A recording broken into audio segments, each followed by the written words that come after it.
اور دوسرا بے ڈھنگا طریقہ، گاڑی چلانے میں ہمارا مسلمان سماج اتنا بدتمیز بن جاتا ہے، وہ اوورٹیک کرنا، بیجا ہارن مارنا، تربل بیٹھ کے جانا اور الٹی سیدھی طریقے سے گاڑیاں چلانا، اور پھر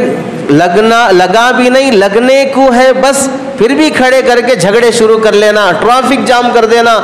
تھوڑا بہت جم کر لیا، وہ کٹس بنا لیا، سکس پیکس بنا لیا، اب پورا ٹائٹ وہ ٹی شرٹ پہنا ہوا ہے اور اپنی باڈی بلڈر ہونا دکھانا ہے، اس واسطے سینہ تان کر